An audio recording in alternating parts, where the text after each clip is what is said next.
여러분, 주식시장에는 항상 이런 종목이 있습니다. 한때는 시장의 중심에서 엄청난 기대를 받다가 어느 순간 관심에서 멀어지고 그리고 몇 년 뒤 다시 조용히 큰 스토리를 만들기 시작하는 종목. 오늘 이야기할 기업이 바로 ST큐브입니다. 이 회사는 차세대 면역 항암제라는 키워드로 국내 바이오 투자자들에게 상당히 유명한 기업입니다. 특히 기존 면역 항암제가 듣지 않는 환자들에게도 효과가 있을 가능성이 있는 새로운 타깃 BTNL-A를 기반으로 한 항암제를 개발하고 있습니다. 이 항암제 이름이 바로 넬마스토바트입니다. 그렇다면 질문 하나 던져보겠습니다. 과연 이 약은 키트루다 이후 새로운 면역 항암제가 될 수 있을까요? 오늘 영상에서는 1. ST큐브는 어떤 회사인가? 2. 넬마스토바트가 왜 중요한가? 3. 최근 뉴스와 임상 상황. 4. 글로벌 기술 수출 가능성. 5. 주가 상승 가능성까지 모두 깊게 살펴보겠습니다. ST큐브는 어떤 회사인가? ST큐브는 면역 항암제를 개발하는 국내 바이오 기업입니다. 면역 항암제는 우리 몸의 면역 시스템을 이용해서 암을 공격하게 만드는 치료 방식입니다. 기존 항암제는 암세포를 직접 공격합니다. 하지만 면역 항암제는 우리 몸의 면역세포를 활성화해서 암을 공격하게 만듭니다. 대표적인 면역 항암제 키트루다, 옵디보, 이 약들은 글로벌 제약시장에서 엄청난 성공을 거둔 약입니다. 예를 들어 키트루다의 연간 매출은 무려 약 40조 원 수준입니다. 이 말은 면역 항암제 시장이 얼마나 큰 시장인지 보여줍니다. 그런데 문제는 현재 면역 항암제는 모든 환자에게 효과가 있는 것은 아니라는 점입니다. 실제로 PD-1 면역 항암제의 반응률은 약 2030% 수준입니다. 즉 70% 이상의 환자에게는 효과가 없습니다. 그래서 제약회사들은 새로운 면역 타깃을 찾고 있습니다. 그리고 그 후보 중 하나가 바로 BTNL-A입니다. ST큐브의 핵심 무기 넬마스토바트. ST큐브의 모든 가치는 사실상 하나의 약에 달려 있습니다. 바로 넬마스토바트입니다. 이 약은 BTNL-A이라는 면역 관문을 차단하는 항체 치료제입니다. 조금 쉽게 설명하면 암세포는 면역세포가 공격하지 못하도록 브레이크를 걸어둡니다. 넬마스토바트는 이 브레이크를 풀어 면역세포가 암을 공격하게 만드는 약입니다. 이 개념은 기존 면역 항암제와 비슷하지만 타깃이 다릅니다. 이것이 중요한 이유는 기존 면역 항암제가 듣지 않는 환자에게도 효과가 있을 가능성이 있기 때문입니다. 그래서 시장에서는 이 약을 차세대 면역 항암제 후보로 보고 있습니다. 임상 결과가 주목받는 이유. ST큐브는 대장암 환자를 대상으로 임상시험을 진행했습니다. 이 환자들은 이미 여러 치료를 받은 말기 환자였습니다. 그런데 임상 결과에서 꽤 흥미로운 데이터가 나왔습니다. 질병 통제율 100%이라는 결과입니다. 즉, 암이 더 이상 진행되지 않은 환자가 모두 나타났다는 의미입니다. 물론 초기 임상 데이터이기 때문에 조심스럽게 해석해야 합니다.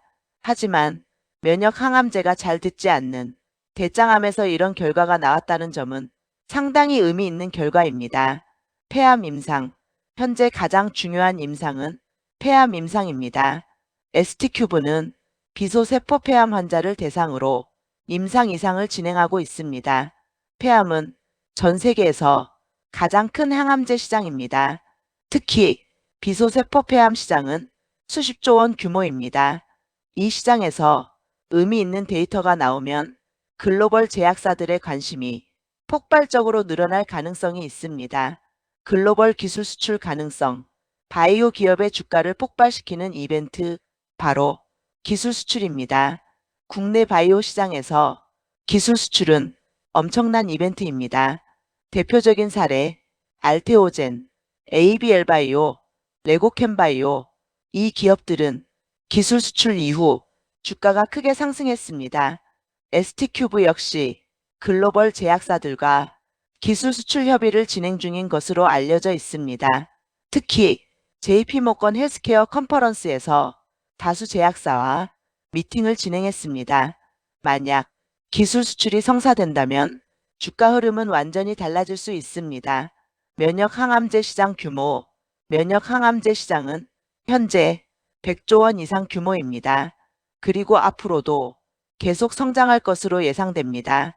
왜냐하면 암 치료의 패러다임이 면역 치료 중심으로 변하고 있기 때문입니다.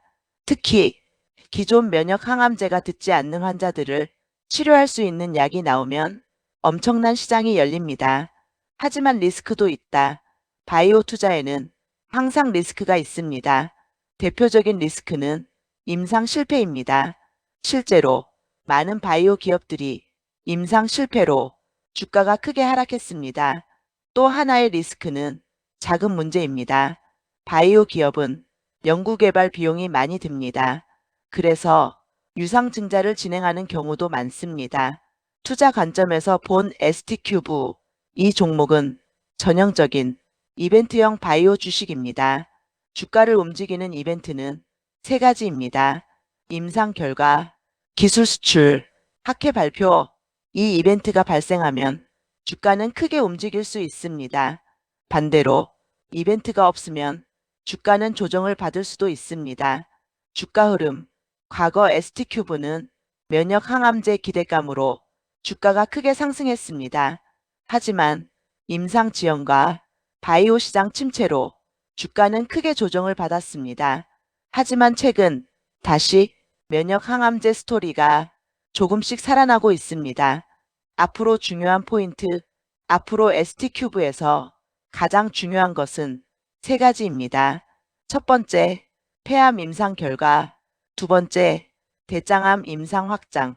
세 번째, 기술 수출. 이 중 하나만 성공해도 주가는 크게 움직일 가능성이 있습니다. 결론. ST큐브는 차세대 면역 항암제를 개발하는 국내 바이오 기업입니다. 핵심 파이프라인, 넬마스토바트, 그리고 BTN1A1이라는 새로운 면역 타깃, 이 두 가지가 이 회사의 핵심 가치입니다. 성공한다면 엄청난 상승이 나올 수도 있습니다. 하지만 바이오 투자답게 리스크도 큰 종목입니다. 그래서 이 종목은 고위험, 고수익, 바이오 투자라고 볼 수 있습니다. 마무리. 과연 ST큐브의 넬마스토바트는 키트루다 이후 새로운 면역 항암제가 될 수 있을까요? 여러분 생각은 어떠신가요? 댓글로 의견 남겨주시고 영상이 도움이 되셨다면 구독과 좋아요 부탁드립니다. 다음 영상에서 더 깊은 종목 분석으로 찾아뵙겠습니다.